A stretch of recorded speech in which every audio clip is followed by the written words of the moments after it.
नमस्कार सर्वांना. फौजी माई सेवा केंद्र या चॅनलवर तुमचं सगळ्यांचं अगदी मनापासून स्वागत आहे. बऱ्याच गावातील ग्रामपंचायतीचा काळ आता संपलेला आहे आणि लवकरच निवडणुका जाहीर होणार आहेत. लोकशाही मजबूत करण्यासाठी सर्वात महत्त्वाची गोष्ट म्हणजे आपले नाव मतदार यादीत असणे. जर तुमचे नाव मतदार यादीत नसेल तर तुम्हाला मतदान करता येणार नाही.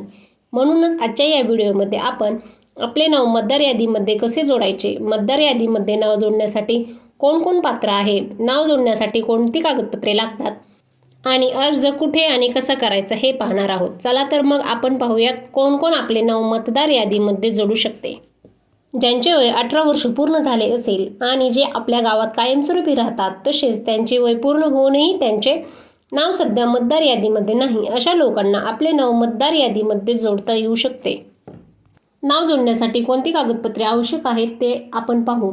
आधार card, ration card, light bill किंवा पाणी बिल, रहिवासी पुरावा म्हणून यांचा वापर केला जातो.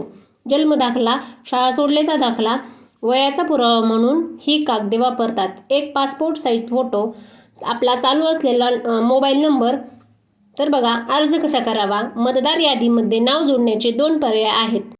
जवळच्या CSC मार्फत किंवा स्वतः इलेक्शन कमिशन ऑफ इंडियाच्या अधिकृत वेबसाईटवर ऑनलाईन अर्ज करा किंवा आपल्या गावातील तलाठी कार्यालय, ग्रामपंचायत कार्यालय आणि BLO यांच्याकडे विहित नमुन्यात अर्ज करा. कोणी कोणता अर्ज भरावा. जर आपले नाव नवीन मतदार यादीत जोडायचे असल्यास फॉर्म 6 भरावा लागतो. जर आपले नाव दुरुस्त करायचे असेल किंवा एका ठिकाणाहून दुसऱ्या ठिकाणी स्थलांतरित करायचे असेल तर फॉर्म नंबर 8 भरावा.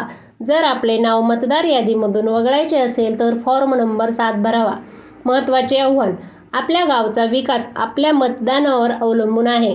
तुमचे नाव मतदान यादीमध्ये आहे का हे आजच तपासा. आपले नाव मतदान यादीमध्ये नसेल तर लगेच अर्ज करा.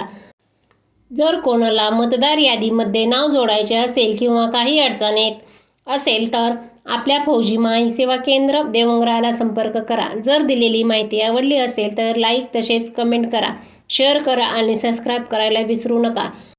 व्हिडिओ पाहिल्याबद्दल धन्यवाद. जय हिंद.